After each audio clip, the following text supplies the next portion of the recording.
Thou shalt murder, kill, assassinate, slay, execute. Chilling words of a killer. Murder thy neighbor. The madman's blueprint for murder. Knock, talk, enter, kill, exit. A scene out of a horror movie, but a brutal reality for Anne Hayes. I couldn't believe that somebody had come in and killed him. Why? Anyone who's ever driven through our nation's capital has experienced the brilliance of Anne's husband, Ronald Kirby. He was really smart. He had a PhD in mathematics. As the city's director of transportation, Ron masterminded the construction of the famed Woodrow Wilson Bridge. The Woodrow Wilson Bridge project. Yeah, it was an enormous project. A genius, no doubt, but to Anne Hayes, Ron was simply the handsome love of her life. And he used to come into the room and look at me and smile in such a way that I was just taken aback. You felt an instant connection. I did. And I loved him so much. Anne and Ron bought their dream home in the exclusive neighborhood of Alexandria, Virginia. Only the city's elite could afford to live here. But Ron liked it, ironically, because it was safe and close to his kids, Joe and Marilyn. Just seemed like a really special person. He was a terrific, amazing father. Ron and his first wife had rescued Marilyn and her brother Joe from the Philippines when they were just toddlers. To adopt 2 children from another country and to bring them over, your heart has to be so big. Oh, absolutely. You know, it's tough when you hear things like this about someone who was here and lived such a great life, and for them to be taken so quickly and so tragically. It still feels like yesterday. It was a cool fall morning. For some reason, Ron decided to work from home. Did Ron ever say he was in fear of his safety or that he thought that someone was following him? No, he never mentioned that to me. Anne leaves for a doctor's appointment, and Ron retreats to his favorite chair in the living room. You believe Ron was sitting in this room? I think he was sitting in this chair.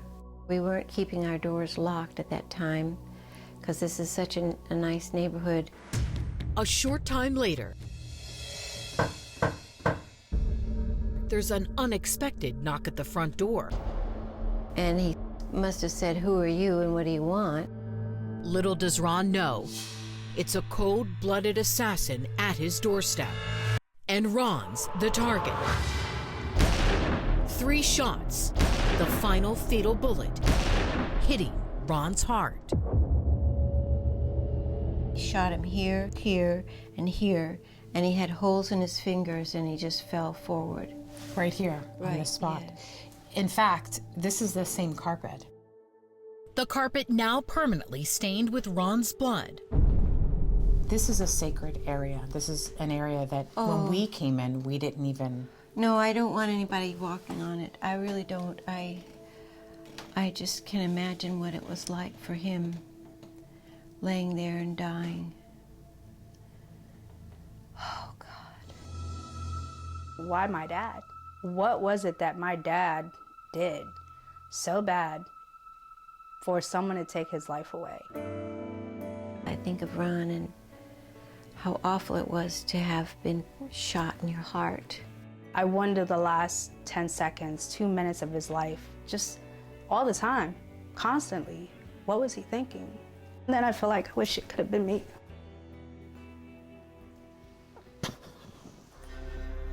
But before anyone in the family can even begin to grieve the painful loss of Ron, they find themselves in the line of fire. They took me in a police car to the police station and asked me if I had killed Ron. They asked you that? Yeah. And what types of questions were they asking you? Would you want to hurt your dad? There are no strange fingerprints at the scene, no murder weapon. The only odd clue, 3 sophisticated subsonic shell casings. It's a rarely used slow-traveling bullet designed to muffle sound when fired, and it apparently worked to perfection. But as far as the other neighbors, no one else saw anything. No, nobody saw anything. Cops were also finding it hard to believe a stranger would walk up to Ron's front door and open fire in broad daylight, especially in the upscale neighborhood of Alexandria. I was trying to figure out, like, anything I could give hints or tips or anything they could look at.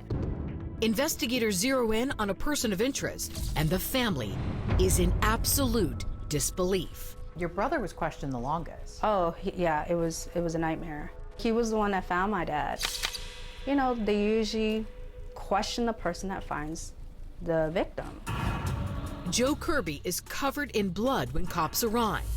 He tells detectives he was supposed to meet his dad for lunch, but found his father on the floor and tried to administer CPR. The finger is pointed at him as he's the one who did this. Right. Marilyn never believed her brother was capable of killing her father. She wondered if it was someone her dad knew, or maybe someone who carried a grudge against her father. Or could it be some psycho still angry over the building of the Woodrow Wilson Bridge? Do you think this person was stalking your father? Oh, absolutely. He was probably out there for hours. For months, the family lives under a dark cloud of suspicion. No other suspects emerge. I know that people lose their husbands because they have heart attacks. That just wasn't the case with me. My husband was killed. He was murdered. Up next, a big break. Did you think at that point that this killer on the run may have just had a taste for blood? Another murder makes cops wonder if there's a serial killer on the loose. They're all within about a mile of one another. That's Nancy in this surveillance video leaving the store. But on her way to lunch, Nancy stops at home to drop off the gifts.